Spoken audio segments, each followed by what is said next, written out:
Ditundung, "Lunga. Iki Baladewa tekan kene tandangane." Meneng nganti kowe ana apa-apa, "Rak, wis percaya aku. Aku iki wonge ndek penemu aku wae yang bener is ora bakal aku wong bener kok kalahi ora bakal." Arepmu. Aku piye, Gong? Ana tuku rokok meneh. Tuku rokok meneh. Wis e.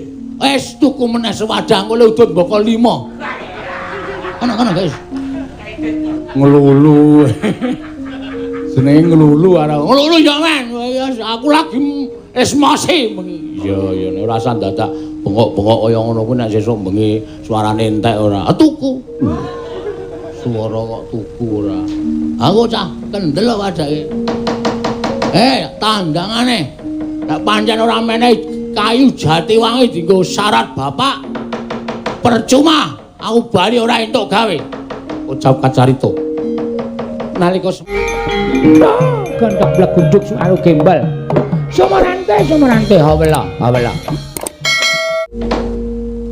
Janur gunung kadingaren nganti persasat kaya ora percaya kelawan paningalku dhewe.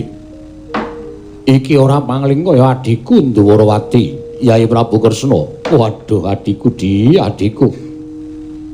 Ya kaya ngene iki lho sing tak karepake ora pendak-pendak pun kakang ingkang sowan marang Brajing Ndwarawati nanging kala mangsa wektu ingkang mirunggan Yai rawuh ana ing Brajing Mandura.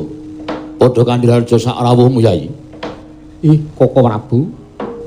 Tansah pinanganing kawidadan ndereng sambi kala sowanipun ingkang raying Ndwarawati. Kepareng kula ngaturaken sembah. Sumeng kepengin pangabekti kula kunjuk Koko Prabu. Ya tak tampa. Ya mung tiba padha-padha. Gandeng nadyan siadi tinemu taruna pun Kakang tinemu werda nanging tancepe Nalendra Mandura kelawan Nalendra Ndwarawati. Mula dosa apa ing bakal tak sandhang yen tak wani nampa marang sembahing sira Yayi mung tiba sepadha-padha. Koko Prabu dadosaken bombong. Raos sing manahipun ingkang raying Ndwarawati. Nuwun pamunten nuwun. Nadyan ingkang abdi pun praguta kula jumadeng dawuh saha ngaturaken sembah pangabekti kula kunjuk ngersa paduka Gusti kula ing Ndwarawati. Sinuwun Prabu Kresna. Iya Kakang Praguta ndak tampa. Ora liwat pangestu ning sun tampanana Kakang Praguta. Nggih kula pundi jimat paribih dayanana ing kasandosan lho. Dipun sekejaken anginipun lenggah wonten ing Datriya Brajing Mandura sinuwun. Ya Kakang Pati Praguta kaya ora kurang kepenak. Praptaku ning kedhaton negara ing Mandura dina samengko iki Kakang Pati Praguta. Yayi. Apa to kang dadi darunane dene sira Yayi rawuh mongko tanpa cecala ingkang sadurunge. Cilik siadi ngaturake nawala. Praguta wonten dawuh. Nadyan kedhaton Mandura iki ora nate tak agem pasewakan nanging rak ya mbaya diresiki. Ing atase Nalendra lagi paring pangandikan kok ana tekek iki lho. Pancen menika kula lho. Sabab pawarta ingkang sampun kawentar. Satu kewan tunggal menika awis. Ning rak ya ora ning pasewakan. Nggih mangke kula pindhahipun. Mboten nate dipun resiki. Yayi, wonten maring adawuh sing gedhe pangapuramu. Merga siadi ngerti waran pambeganing pun Kakang yen paring pangandikan ora kena diganggu dening sapa wae lan apa wae. Koko Prabu kasinggihan mekaten. Sabanjure siadi kepareng paring dawuh. Apa to wigatine dene siadi rawuh ana ing negara Mandura. Koko Prabu netepi dhateng jejering tata krami jernyatanipun ingkang rayi menika tinemu taruna. Mila mboten ana mokal. Menawi kala mangsa nadyan awis-awis kula sowan nanging rikala menika sowan kula namung mligi nggadahi kaperluan pribadi. Inggih menika tuwi dhateng kararjan tuwin kalujenganipun kula warga Mandura, Koko Prabu Mandura. Dalah. Iya Kresna. Ngaturake panuwun ingkang tanpa pepindhan. Dene siadi duwe lekas sing kaya mengkono tegese ngraketake pasduluran antaraning pun Kakang kelawan Yai Prabu Ndwarawati. Malah gandeng dina samengko ana wektu ingkang mirunggan pun Kakang wis suwe nggone mendhem rasa kepengin nyuwun priksa kelawan Yai Prabu. Babakan menapa Koko Prabu? babakan panggula wentahing negara. Nadyan Ndorowati lan Mandura kuwi siadenanipun kakang padha-padha tunggal wong tuwa. Nanging panggula wentahing negara tumrap pun kakang ing Mandura. Aku ngakoni yen to kalah wasis, kalah pertitis. Lamun kula wentah babakan negara ketitik, undhakaning negara Ndorowati nganti persasat ora iso dibendung dening apa wae. Tentreming para kawula, ayeming para kawula, uriping para kawula ingkang katon kerta, tata lan raharja. Katandha lamun sira yayi tansah disengkuyung dening para kawula ketitik, negara Ndorowati tansah katon ayem lan tentrem. Marata coba. Ora ketang seklimah, rong klimah pun Kakang tuturana supaya Mandura aja kebangeten nggone kasoran kelawan Ndorowati. Koko Prabu, sesembahan kula Koko Prabu pengayoman kula. Kula nyuwun pangapunten menawi sakmangke sampun kinten kula menika tiyang nem ingkang mulang dhateng piyai sepuh. Ora dadi ngopo. Menawi mboten dados sabab menapa Koko Prabu ki mboten badhe lingsem jernyatanipun wonten madyaning pasewakan negari Mandura menika kathah para nayaka punggawa mandhapipun para kawula ingkang sami andher. Menawi ngantos sakmangke midhangetaken pangendhanipun paduka Kanjeng Koko Prabu menapa Koko Prabu ki mboten lingsem. Yayi. Wong gayuh kawruh sarta ngelmu mau yen to linambaran rasa isin mesti ora bakal iso gayuh ngelmu lan kawruh mau. Tumrapun Kakang wong gayuh ngelmu lan kawruh mau ora ana rasa isin. Lan ora bedak-bedake antaraning siadilan pun Kakang kang luwih tuwa siadi luwih enom. Nadyan luwih enom nanging yen to ngelmune luwih akeh tinimbang sing tuwa. Dosa apa lan apa kliru-kleru yen to sing tuwa nyuwun wulang kalawan sing enom. Oh makaten Koko Prabu. Ya. Menawi kula makaten mboten kitang seklimah kula badhe munjuk atur estunipun tiyang kula wentah negari utawi Nalindra ing minangka dados makutaning bangsa lan sinambiran pakaryan nyepeng kendho kencenging pernatan amis baji ing praja menika Nalindra.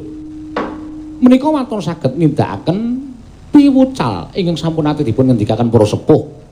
Inggih menika Nalindra kedah nggadahi pambegan tata, titi, titis, tetes, tetes lan tutus. Tata, titi, titis, tetes, tetes lan tutus tegese piye? Nuwun sewu menika mboten sedalu lho. Iya. Tata tegesipun Nalindra kedasaken Maranata sageng para kawula dasih. Maranata ing reh samukawisipun. Inggih bab samukawis sing kula aturaken wonten ing mriki menika mboten ngemongaken panggesanganipun nanging ugi babakan wastra lan boga. Kawula mboten kenging kekirangan babakan wastra lan boga tuwin panggesanganipun kedah ketingal ayem tuwin tentrem. Maranata negari menika mboten gampil. Ya, sabanjure titi menika kedah taliti ing samukawisipun. Tegesipun Nalindra menika kedah saged ngrampungi perkawis lan teliti anggenipun niti priksa dhateng perkawis menika kala wau sampun ngantos keseluruh margi ingkang klintu ingkang lepat kedah dipun pidana ingkang labuh tumrap negari kedah pinatrapan kanugrahan ingkang sak traju tuwin sak bobot. Ya. Sabanjure titis nindakaken utawi ndawahaken pangandikan kedah pratitis sampun ngantos damel gelaning para kawula. Kuwi titis. Sabanjure tetes. Tetes menika tegesipun kedah andedana utawi tansah peparing dhateng sagung para kawula sampun ngantos inggih menika kesugihanipun Nalindra kesugihanipun praja menika dipun agem dening Nalindra menika piyambak mangke mindak boten prayoga kedadosanipun. Ya kuwi tetes tetes menika pangandikanipun kedah anetesi mboten kenging banci ladan utawi mboten kenging blendra-blendre kaya banyu tumempang godhong senthe menawi ngendika ingkang sampun kawiyos kedah netepi dhateng sabda Brahmana raja sabda pangandikaning Brahmana sepisan boten kenging wula-wali. Sabanjure tatas menika ngrampungi perkawis kedah kanthi tuntas boten kenging perkawis menika kala wau tumunten boten paripurna ingkang sakmangke badhe andadosaken teteling ngapi tadosanipun para kawula. Tutus sing pungkasan menika tutus menika tali. Nalindra kedah saged dados tali tumraping para kawula, manunggalaken para kawula. Ing mekaten Koko Prabu menawi paduka Kanjeng Koko Prabu saged nindakaken menapa dados aturipun ingkang Rayi Ndorowati kula kinten mandura badhe sak traju kaliyan kawontenanipun Projing Ndorowati Koko Prabu.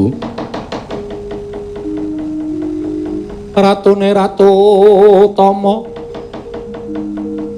Pati Lino angana kadya cingak kang samya mulat Dintahing sangya para panapana kawan binarung sangganing para nayaka ing samya gantung sepa mangono bae para kawula iki kanca pihak ana dayo minggir jaluk dalan.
Jagat yo patri jagat pangestu para wiladal.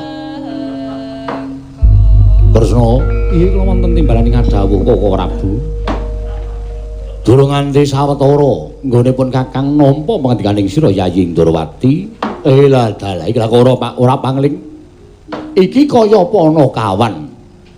Komplit nala Garing Petruk Bagong ing sowan ana Mlejing Mandura. Koko Prabu, nggih. Najan kados menapa Koko Prabu tau tati nampi pangudangipun Panakawan. Mbok menawi anggenipun sowan menika wonten atur ing badhe kakunjukaken so paduka Kanjeng Koko Prabu mila klatri andangu dhateng sowanipun Panakawan tetiga menika. Yayi, prayogan nggone lenggah. Ih, sampun boten kirang prayogi. Ih, nala Garing. Padha kali raja saprabdamu nala Garing. Berkah pangestunipun Ndara Baladewa niring sambi kula sowanipun ingkang abdi pun nala Garing kepareng kula ngaturaken sembah sumengkeming mangabekti kula kunjuk. Yo tak tampa pangestuku tampanono la punika jimat paribeh ndayaning kasantosan. Nggih Petruk. Padha kali raja saprabdamu Petruk. Pangestunipun Ndara Baladewa wilujeng niring sambi kula kepareng kula ngaturaken bekti kula kunjuk. Yo tak tampa agone apa? Bong, wis senengane ora. Boyo sing sopan, kaget aku. Bagong Padha raja saprabdamu. Pangestunipun Ndara Baladewa wilujeng niring sambi kala kepareng kula ngaturaken sembah pangabekti kula kunjuk. Ya atompo, ya padha. Ece. Truk, pasusu e. Garem. Masalahe kok. Oh ya. Truk. Engko nek gedhe.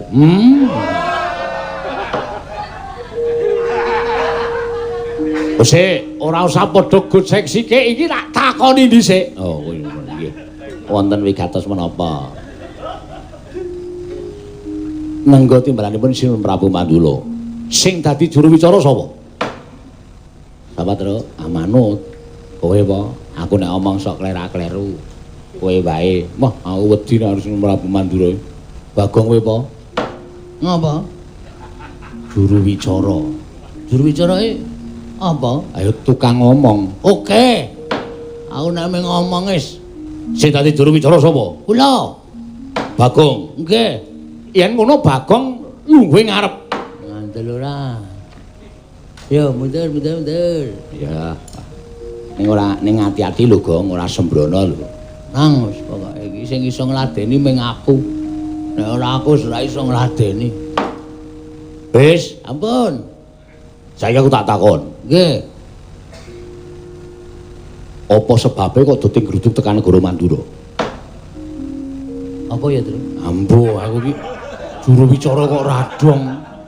Juru bicara ki wis ngerti wigatine apa karepe apa. Menika ngaten sinuwun. Kepareng ngaturaken tebah Siti Sekol bilung teling kron kelapa apuren ta apabila wonten patulan nggih kula munjatun sapaduka Gusti kula sing nata Prabu Baladewa. Ya, ora dadi ngopo. Ing sepisan kula ngaturaken sembah pangabekti Petruk gareng ngatur sembah pangabekti ugi sejatosipun sowan kula mboten saking pikajengan kula piyambak. Namung kula menika dipun utus dening Bapak Semar. Lho, bapakmu Semar. Nggih, bapak kula Semar. Dong ora sembrono kok ndak nek kono nesu bahaya. Santai. Bapakmu kok anak-anake tekan Goro Mandura ki wigatine apa? Ah menika ngaten sih. Bapak Semar menika di masa pandemi menika damel kegiatan. Kegiatanipun mboten sari kejawi namung damel padepokan. Lho, bapakmu gawe padepokan. Nggih. Lah, wigatosipun padepokan menika dipun damel menika kagem papan panglempahipun para kawula supaya ing mriku mangke saged wonten kegiatan-kegiatan ingkang sipatipun positif. Tegese piye kuwi sing positif kok dipresake? Maksude kegiatan positif menika kegiatan sing apik-apik. Oh ngono. Nggih. Ning bapak niku terus nalika semanten semedi. Wah, bapakmu semedi. Nggih. Bapak semedi entuk sasmitaning jawata jarene saka guru salah sijine padepokan niku kudu dibangun nganggo wujude nggih menika kayu jati wangi. Kayu jati wangi. Bener to, Tru? Heeh. Minyak wangi apa kayu jati? Minyak wangi anu kayu jati. Kayu jati wangi sikinarya saka guru padepokanipun Bapak. Monggo ngendikanipun Bapak sing kagungan kayu jati wangi menika namung Prabu Baladewa. Awit menika tukul wonten sak pengeripun negari ing Mandura, wonten ing mapanipun wonten ing Astana Gadamadana. Kayu jati menika panci ageng sanget amargi rumiyin ingkang nanem inggih menika Pak Tani.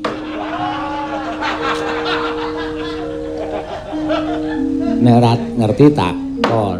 Sapa sing nandur, Tru? Prabu Rama Wijaya. Prabu Rama Wijaya Ngalengka Diraja. Mungsuhe. Iku mungsuhe.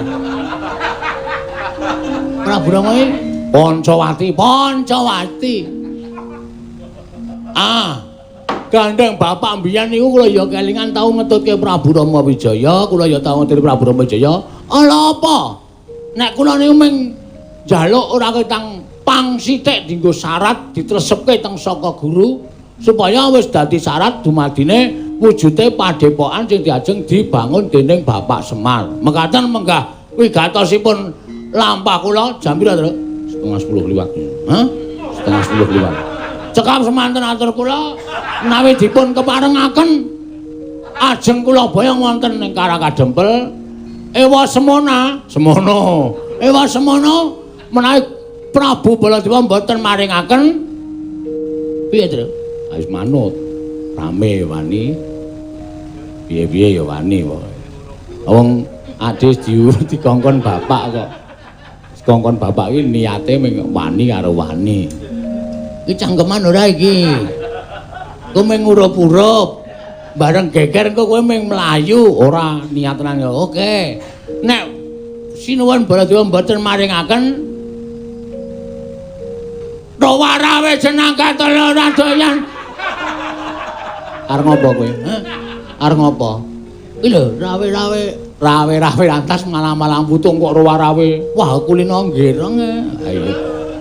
Rawe-rawe lantas malang-malang putung. Kula mboten nrimakaken ing ngatasipun Semar ming buta kayu jati sithik. Panjenengan tau tate dimong karo Semar, tau tate dimban karo Semar, kok ora maringake. Niku ateges sampean ratu sing pelit, ratu sing cetil. Piye?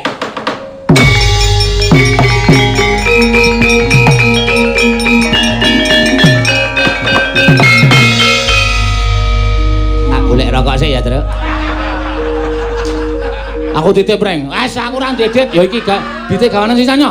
Yo, reng. Rene yo. Ora asa iki gawanan sisan. Aku apal karo watake. Gayane do tuku rokok mengar do minggate kok. Bagong. Nun. Kowe guneman ngono wis tok pikir urung? Kowe guneman kaya ngono wis tok pikir apa urung? Ah mesine wis nek ora dipikir ya ora metu cangkem. Wong guneman iki mesti tekan pikiran sik kok. Kok tak takon karo kowe. Kowe ngerti ora? Kayu jati wangi sing tukul ning Astana Gadamadana kuwi kae aja mung tok anggap kayu jati lumrah. Kae jati pusaka. Waduh. Jati pusaka. Mergo sing nandur eyangku ya kuwi Eyang Rama Wijaya. Aku ki turune Eyang Rama Wijaya. Sapa wae ora kena nyenggol kayu jati wangi lak kok dadi bapakmu pengen bangun padepokan wae kok dadak nganggo syarat kayu jati wangi. Tur bapakmu kok ora ngestokke dawuhku. Ora ngestokke dawuhe negara. Iki rak wancine akeh penyakit ora kena padha sakepenake dhewe mlumpuk-mlumpuk, ora kena padha sakepenake dhewe, padha campur dadi siji. Supaya iso aja nganti kabeh mau kena lelara sing dumadi ning ngendi papan iki. Ngerti ora? Lah kok malah bapakmu gawe padepokan iki anggepe piye? Kuwi nglumpukke wong pirang-pirang, kuwi nglumpukke kawula akeh cacahe. Mesti kok bakal ana kahanan sing ngedap-edapi babagan perkara penyakit iki. Sik. Terus maksudnya pripun? Niku lho mboten ajeng rembug perkara penyakit. Sing percaya penyakit niku monggo, sing ora ya ora masalah. Nek tumrap aku ora percaya, lho. Nyatane kabeh wis ana buktine. Buktine apa? Kowe weruh dhewe? Ora. Lah kene. Ora weruh dhewe kok sampean niku bingung. Tur sampean nun sewu lho. Kok mengeng-mengeng niku pripun? Masyarakat dipengeng-pengeng ning sampean gawe peraturan ning ora gawe solusi. Lho, solusi piye?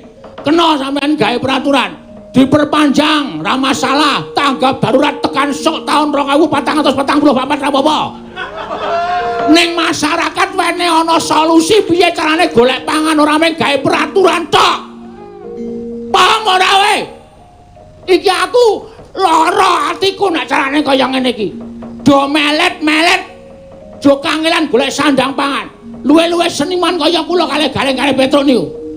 Niku nganti ora iso obah. Kena gawe peraturan ning solusi, kasih solusi pada masyarakat. Seniman apike ngene, dok kaya ngene tak nehi solusi ngene, tak nehi keringanan, kowe entuk pentas ning penontonnya terbatas. Ngono apa piye?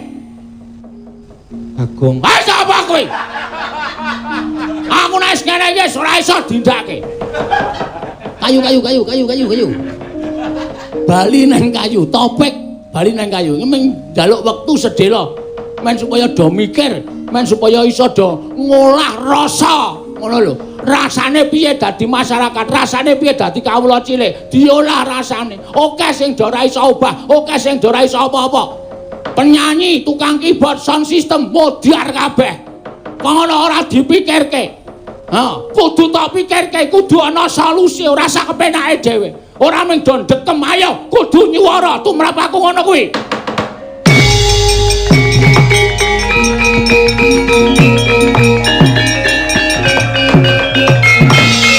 Kowe malah salah nggon kowe, salah nggon ya men.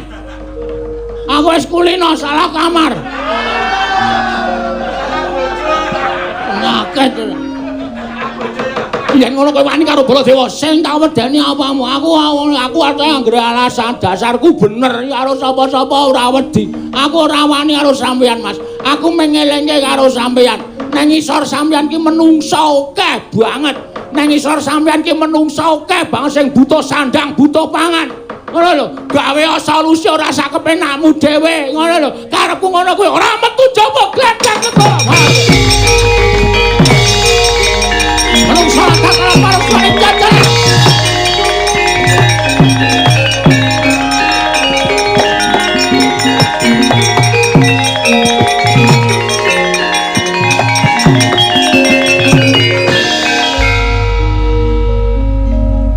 Pragoto, wonten dawuh.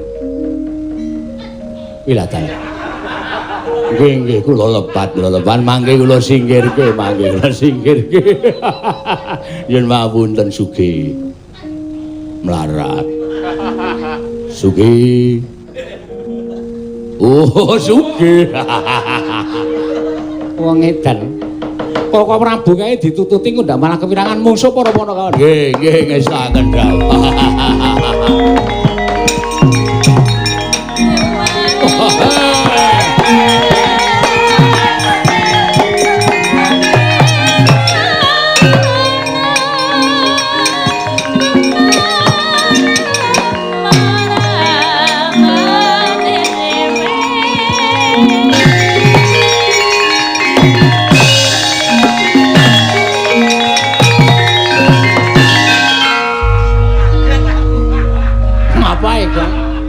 Ngapa kowe? Mek ucul nyawaku ning ngono. Kowe alasan tuku rokok.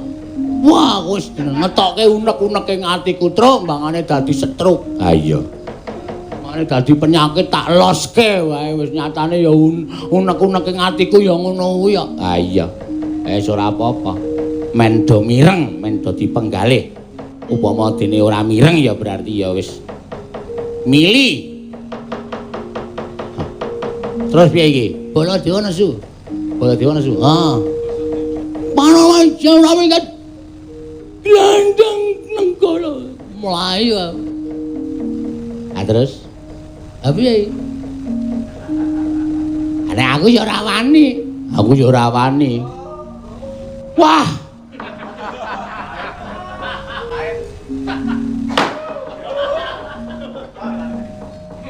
Bes. Terus lemu kok tindik barang kupingmu men ngapa ya? Hah? Kaya tak takon Petruk dadane ditato jantung barang iki men ngapa? Ah jebul ana masalah kok ngene kok jireh kepati-pati. Wis, nek pancen kowe do ora wani kan tak tandangane. Wis kana mulih-mulih omong karo bapak aku pamit mati. Gong. Cangkeme ora blangan. Aja sok nyebut mati. Mati ki nek ora mati ra awake utawa mati menungsane kok nek mati rezekine. Ben. Kowe ndang krasa wae 3 sasi mati rezekimu ki. Hah? Isi arep ditambah sesasi mati rezekimu kuwi. Ya melet-melet kowe. Iya ning ra ya ngawas ora iso nganggo peraturan apa kowe ora nek dinengke manut ngelih sesasi. Ha iya. 2 dina wis melet-melet e. Minggat. Kok malah ditundung. Lunga. Iki Baladewa tekan kene tandangane.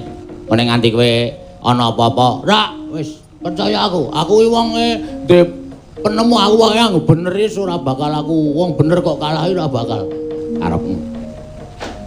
Aku piye, Gong? Ana tuku rokok meneh. Tuku rokok meneh. Wis e. Wis tuku meneh sewadah engko udut mboko 5. Ana guys. Ngelulu. Jenenge ngelulu arep. Ngelulu ya men. Aku lagi esmosi. Iya nek ora dadak bengok-bengok kaya ngono kuwi nek sesuk bengi suarane entek ora. Tuku. Suara kok tuku ora. Aku cah kendel wadake. Tandangane. Nek pancen ora meneh kayu Jatiwangi dienggo syarat bapak. Percuma aku bali ora entuk gawe. Ucap kacarita. Nalika semanten eling-eling ki Lurah Bagong winong wong diwani.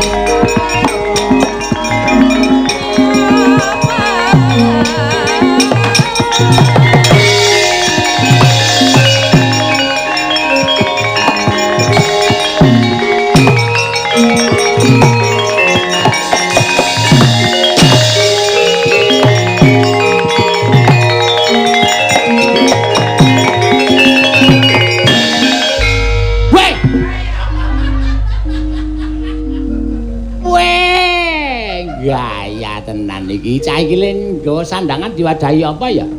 Truk. Rene ya, Truk. Ngopo? Waduh.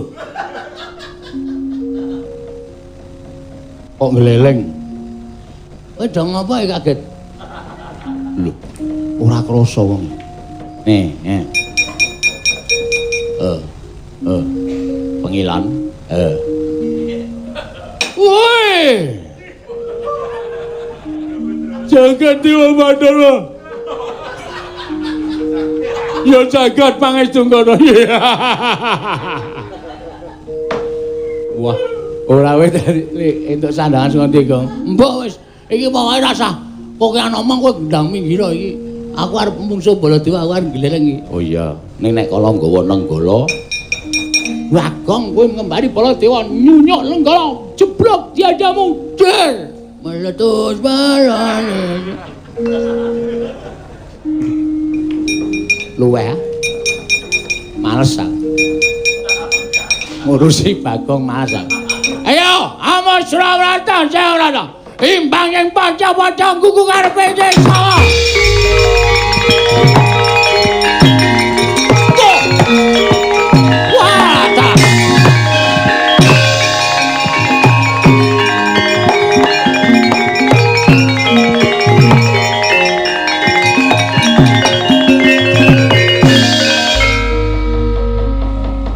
Menungso ratanan saya ngece Maranata Mantra Prabu Baladewa. Saya ngemak-emake Maranata Mantra Prabu Baladewa kaya ngias dadane Nata Mantra Prabu Baladewa. Ora iki. Iki kowe entuk sandangan saka ngendi? Jaleng. Kowe entuk sandangan saka ngendi? Lho, edan to. Tuntang celing malang grok. Menungso padake celeng ora. Iki Bagong iki. Aja ngawur. Iki garwane Erawati. Erawati dasmu iki. Erawati iki karo aku. Jangan macam-macam. Wong arep mudar kok werna-werna ya terus jenenge wae. Iki Prabu Baladewa. Aku Baladewa. Aku Baladewa. Mbok takon sapa wae aku Baladewa. Mekutha apa ember dicet ngono. Wis ben wae. Sing penting wangun Prabu Baladewa. Saya ngelawan Nata Mantra Prabu Baladewa. Ora minggat bali nang karang kademel. Nglakon ajar dening aku. Kowe sing tak ajar kaya.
Saru dipun presani para kawula alit.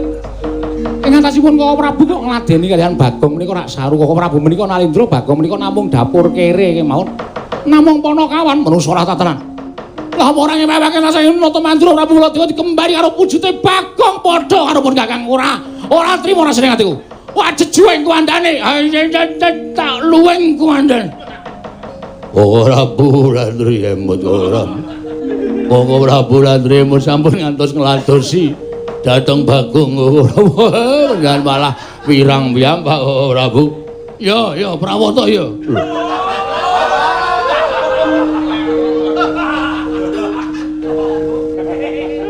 Oh, trenggiling. Kleru. Diwasli ngekep mempeng. Sik nek kowe karo Bagong mesine nek kowe dadi aku mesine kowe nesu. Lho, Bagong wonten menapa mewa?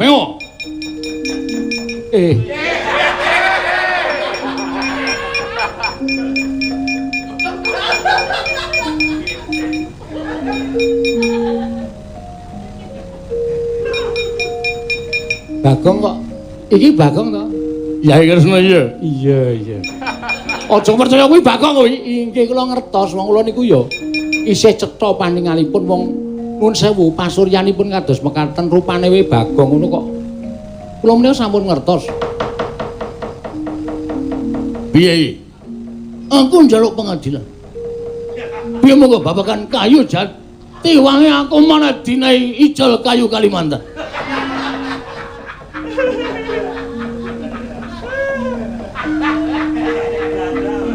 Wis ngendi papan iki anggere ketekan Bagong mesti awur-awuran tur mesti amuk-amukan sak penake dhewe. Piye Kresna? Aja mung kaya ngono Kresna, aja mung ngiwang sukmana mangadini nuwe. Ana sasmintane ingsun jagat wasaning Bathara. Bathara wasaning jagat. Aku ora nrimake. Yen nganti ora diwenehi kayu Jatiwangi glandang. Gelandang apa? Gelandang apa? Gelandangan. Begini nasib. Wis kowe nek tak turuti ke malah ora leren-leren kuwi karepe piye? Bagong, saiki ngene. Kowe Bali. Iya. Basa, aku ratu Gustimu. Lho, aku Baladewa. Wis to, rasa aneh-aneh. Aku ki wis ngerti nek kowe Bagong. Aja ngawur. Aku Baladewa. Iya wis. Ngaten ki mawon Koko Prabu. Wah, kowe aja manut. Koko Prabu Baladewa Bagong kula suwun kondur. Bali nanti. Iya wonten Karangadempel matur kalian Kakang Semar. Bilih kayu Jatiwangi kedah dipun pendhet dening Kakang Semar Priyambak. Ngaten nggih Koko Prabu? Iya, Kresna.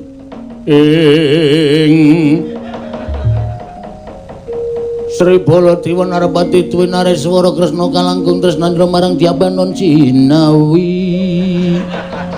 Setan ratatanan malah sula bareng.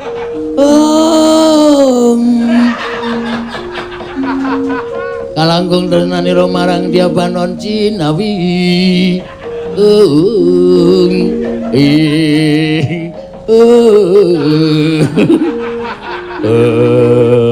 Ming sing kok dibolan baleni.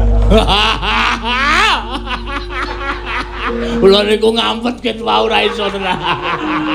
Ora mulai bako. Menang.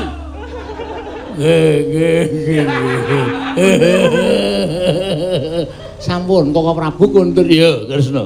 Ding dong ding dong duda.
Kok Prabu we gumujeng kok.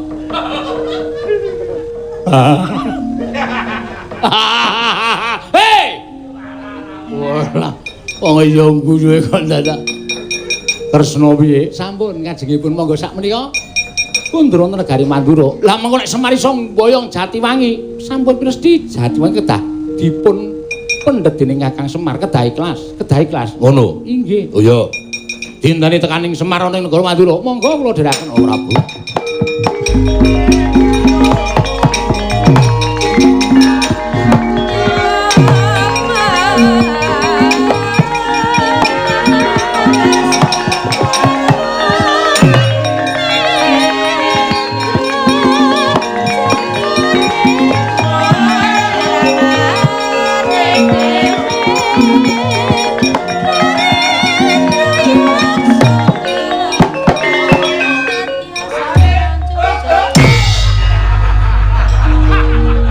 Iki ngapa sing antil sirahmu sisan kowe ta.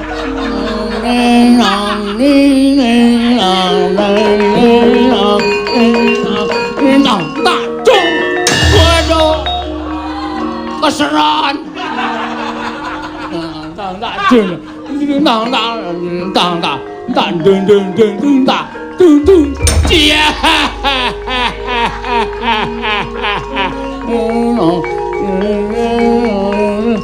tungko sek. Terang tungko sik. Dang dang.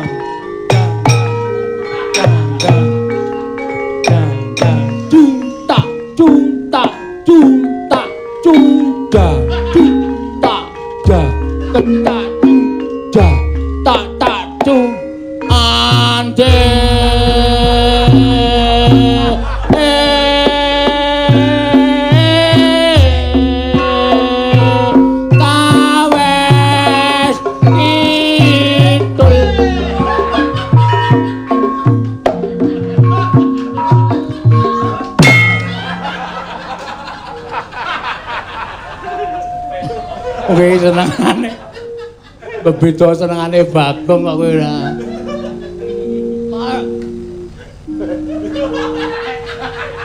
Tarpa kriya Wisnu toyan kancil nanang abese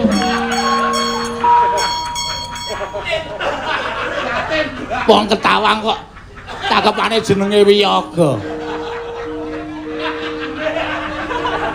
Yaten keli bule padha ande.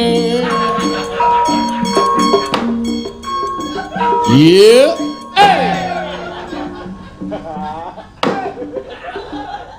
Yeah. Isin aku suwe-suwe. Iki sing mundhut sapa reng wayang jelimen iki? Saka SMK Taman Siswa Nanggulan. Oh. Dalam rangka HUT yang ke-49 dan mengganti gelar budaya yang ke-13 tanggal 28 Juni 2020 ini. Ya. SMK Taman Siswa Nanggulan menerima peserta didik baru tahun pelajaran 2020-2021. Terakreditasi A. Ya. Kompetensi keahlian teknik kendaraan ringan otomotif, teknik bisnis sepeda motor, multimedia, akuntansi dan keuangan, lembaga bisnis daring utawa pemasaran. Tagline SMK bisa hebat, siap kerja, santun, mandiri dan kreatif. Wah. Nah ya ora iya, dadi aja sok ngembe mlebu SMK iki terus ora iso entuk gawean. Ning justru malah mlebu SMK kuwi keluar sudah dadi wong sing iso dipekerjakan atau iso golek gawean. Ya. Kaya SMK Nanggulan Taman Siswa iki terus ya ana jurusan keahlian teknik kendaraan ringan otomotif. Lho, teknik bisnis sepeda motor. Lho, metu langsung iso gawe utawa bengkel sepeda motor. Ya. So mandiri, multimedia, wong saiki multimedia lagi luar biasa. Akuntansi dan keuangan lembaga, ya. Bisnis daring dan pemasaran, oh, luar biasa. Mula aja pisan-pisan ngembe karo SMK, aja pisan-pisan mencibir karo sekolah kejuruan. Justru sekolah kejuruan itu banyak menelurkan pekerja-pekerja yang mandiri, ya mandiri. Mandiri nek kanan kaya ngene iki ya modar. Heeh. Kok tegese modar piye? Areng apa wis bajajali wis nyambut gawe apa? Sing bakul meso. Sing apa jenenge petani meso iso nggarap sawah. Ha iya. Sing seniman kaya awake dhewe iki nang yoja ki ewon lho, Tru. Iya, ora kok seniman dalang tok, pengrawit. Saben sak dalang kuwi duwe pengrawit pira, tur gurung nek paguyuban pengrawit tok iki cacahe pira? Iya. Ngono ya, Gong. Pemusik, grup campursari, penyanyi, iya. Pira cacahe? Ewon, ngono ya. Iki 3 bulan iki sek meneng wae ora do ngapa-ngapa. Awak dhewe isih diparingi alhamdulillah iso nyelimen ngene iki. Iya. Ngono. Ning liyane jan sek tenan, Tru. Heeh. Monggo iki tambah tanggap darurat tekan akhir Juli apa ora tambah sek. Iya.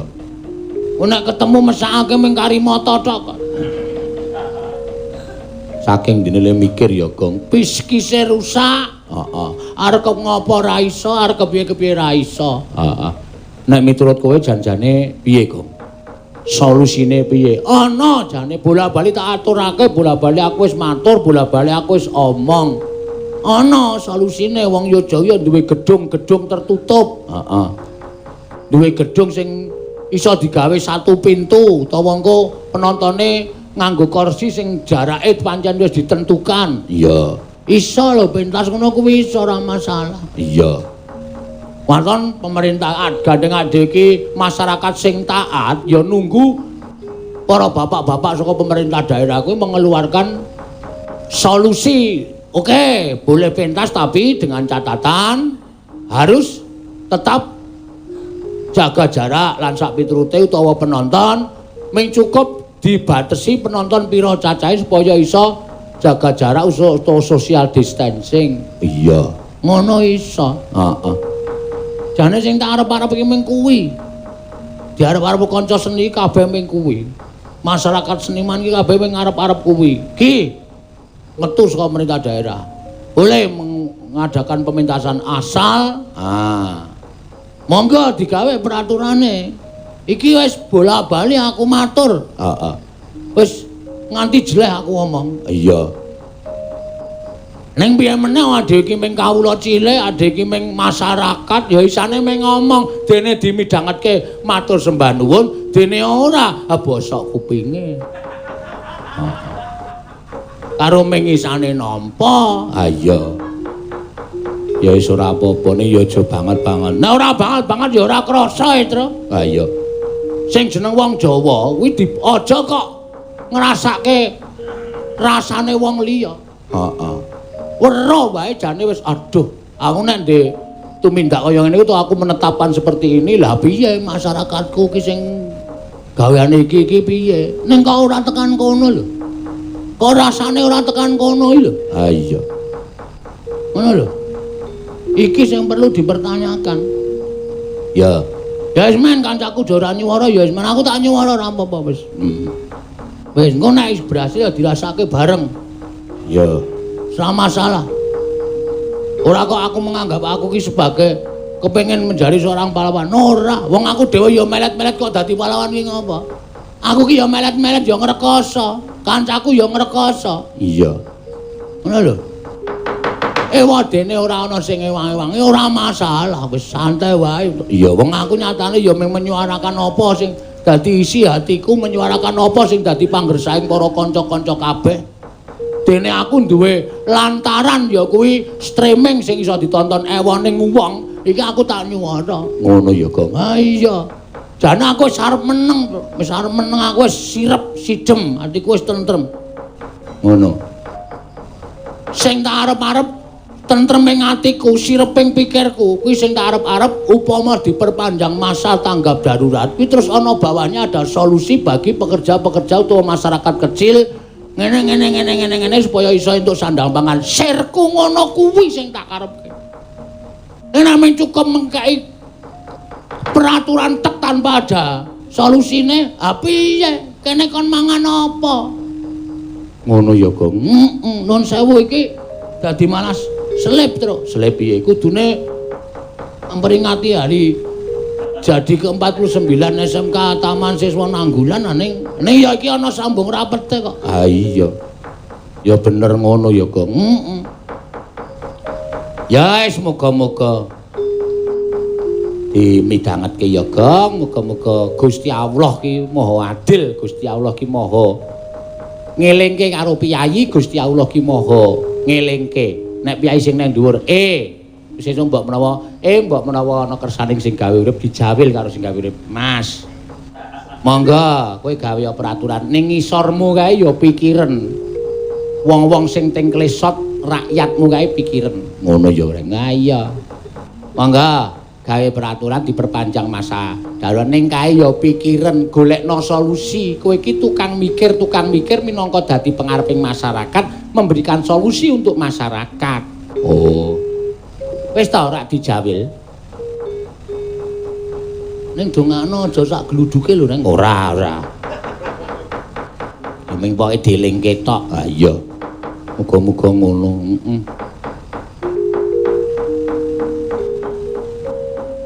Nembang yo, Gong. Oh lali kabeh aku.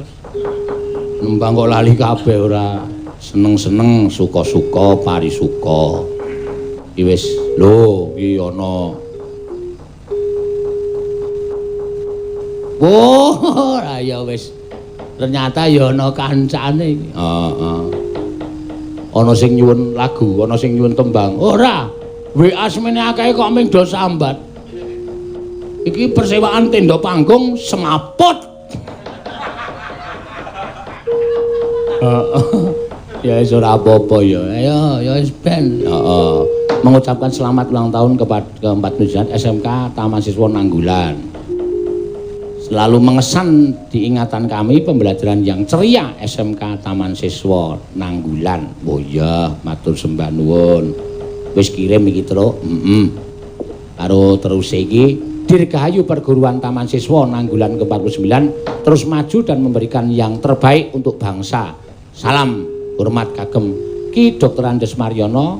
Waduh, Maryono, Ki Mujiono, Ki M Kurniawan Nugroho lan sedaya pamong. Nyuwun sinom rujak jeruk.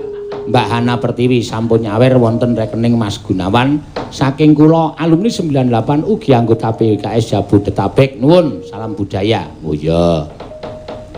Menika transferipun. Wah, jan. Hana Pertiwi bengi iki entuk transfer 100 juta. 100 juta. Oh iya. Ya ora apa-apa ditampa kanthi merdikaning penggalih. Yo, langsung diaturke wae. Ya. Rujak jeruk. Ayo panyuwunan kok. Ya Mbak Tiwi mangga. Ya. Jumeneng, ayo. Ya peraturane jumeneng kok malah ndur begegek ora. Dong dong dong dong. Wis kok. Aku tak ki perang. Prah terus ora. Lah wingi mboten ngagem jumeneng kok. Ah saiki wis jumeneng saiki. Wis ket mau le jumeneng ya. Nembe kok. Heeh. Aku ya ngerti kok. Rekku nendi. Ayo karang rek barang iki saiki gampang ilang. Iya. Ana tetembungan, "Ne nyilih rekmu sak rokoke." Ayo. Aja sampeyan Yung ngono. Heeh. Mbak, oh iya Mbak Nani Master mau nyuwun lelagon. Oh iya, wis diaturake sembah nuwun tanpa pepindhan. Ya. Petra, Ngapa? kan iki orang-orang pamundutan. Ya. Ayo saiki diaturke yang lain daripada yang lain. Ya. Ngaturke tetembangan saka sapa se? Mbak Agnesia Nandasari. Ya.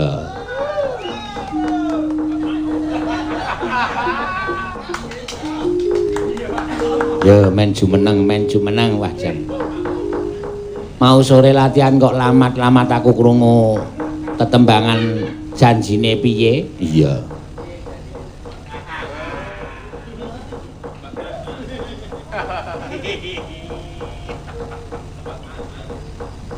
Rasa kesusu-susu. Ya. Iki nggih ngadeg, Pak.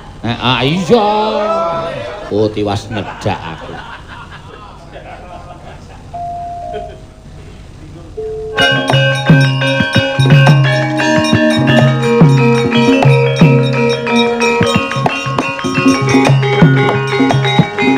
Mareka ten prayitna semore resiko balik titione gandayane trisanya purnama sasi piye le Bagong sing nampa weling Pak Bagong sing nampa weling Pak Anu Pak Sinuwun Mandura paring dawuh kena wae bapakmu Semar njaluk Jatiwangi sing mapan ing Astana Gadamardana ning waton bapakmu iso negur dhewe iso nyempal pange dhewe tak keparengake aku nek ora golek seksi ndak malah ora rampung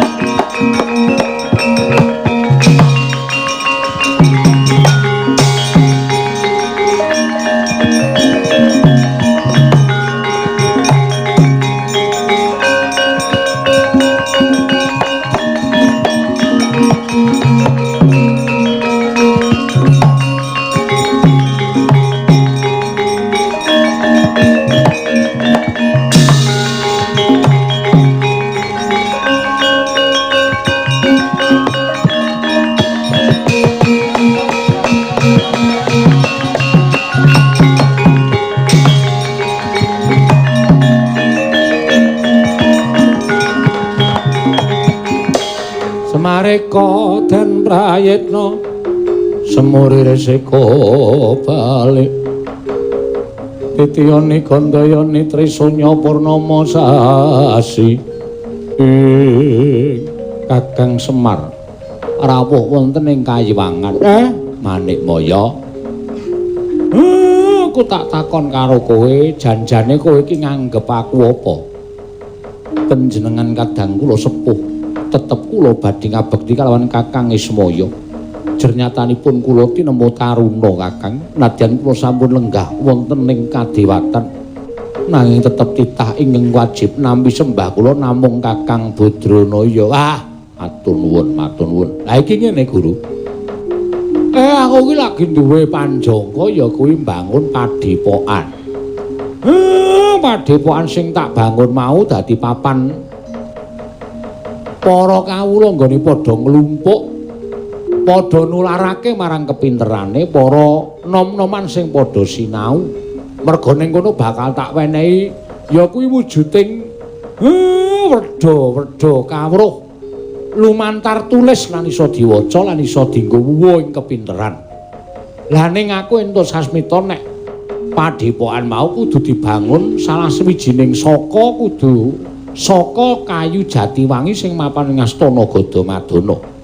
Monggo aku nembung karo Sinuwun Mandura didhawuhi supaya negor dhewe supaya nyempal pange dhewe. Aku wedi nek nganti ana walat merga kuwi dudu kayu jati sabaene. Aku tak ngejak karo kowe mudhun ana ing jagat. Kowe wangi-wangono supaya Prabu Mandura Sinuwun Baladewa percaya karo apa sing tak dadi panjangkaning Semar Badranaya. Monggo Kakang Semar kula dherekaken.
Twinaris Sora Kresna langkung tresnarina marang Dyabanon Cinawi Kakang Semar nggih kula sinuwun Raja sak tekamu Kakang Semar wilujeng Kakang Nayantaka wilujeng nggih sinuwun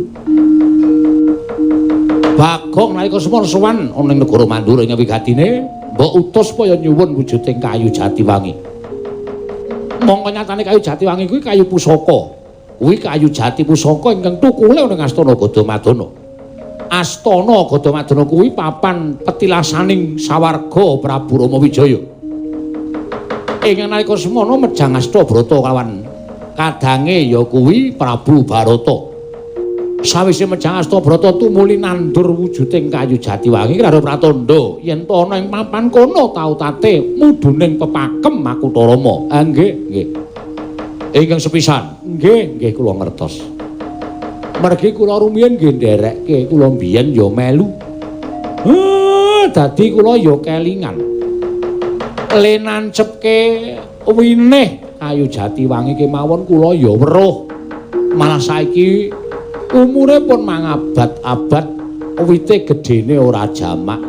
Sir kula niku mung arep kepengin mboten ketang sithik kula tak nyempal pange kayu Jatiwangi. Kinarya anggen kula ngrancakaken wangunan kula amangun padepokan wonten ing Karang Kadempel. Turta malih padepokan menika mboten papan. Nuwun sewu. Sak limrahing papan mboten nanging menika dados sarana kekelempakaning para kawula sak Karang Kadempel anggenipun badhe ngudar gagasan tuwin Keklempaning para nem-neman anggenipun badhe nudi undhaking ngelmi gayuh puwuhing kawruh. Mila padepokan menika mujudaken padepokan ingkang migunani tumraping para kawula sak padukan Karang Kadempel mliginipun sak negari Ngamarta. Ya pancen Bagong wis matur kaya mengkono. Lan saka pitunganing Baladewa kabeh gayuhan mau becik, apik lan migunani tumraping liyan. Nggih. Ning aku kuwatir yen to nganti ana walate, yen to nganti Kakang Semar wani nyempal panging kayu Jatiwangi. Kula wis nggawa seksi. Lho, seksimu sapa?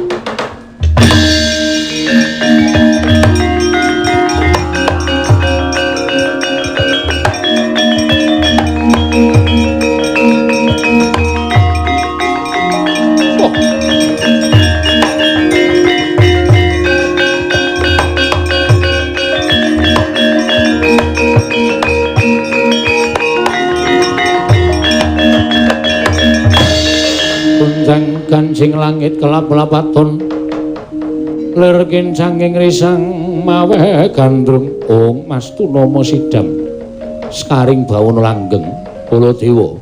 Ibu kula ngaturang sembah pangabekti kula kunjuk. Ya Luntomba. Kresna, iya kula ngaturang sembah pangabekti kula kunjuk. Luntomba lan mangertiya sejatine apa kang dadi gegayuhaning Kakang Badranaya mau sayekti becik tumraping titah ing mapan ana ing Karang Kadempel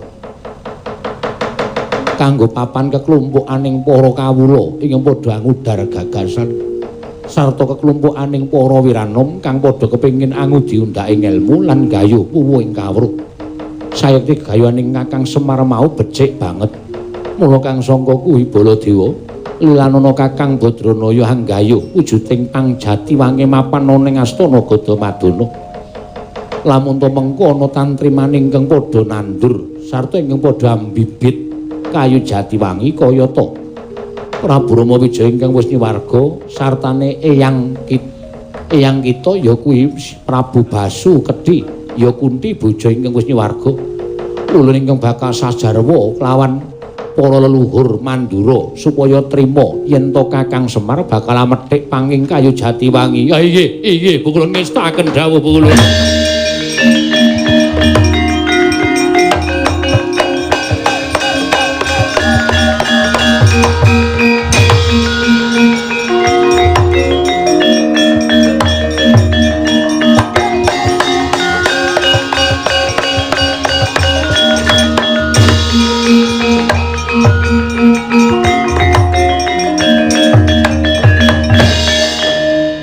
Semar kados pundi?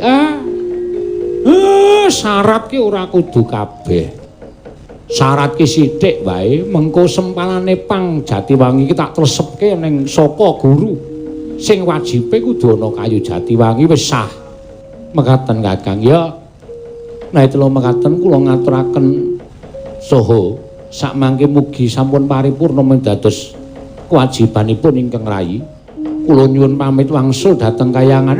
Aku matur nuwun ya, Manikmaya. Inggih Kakang Semar dawuh sami-sami Kakang.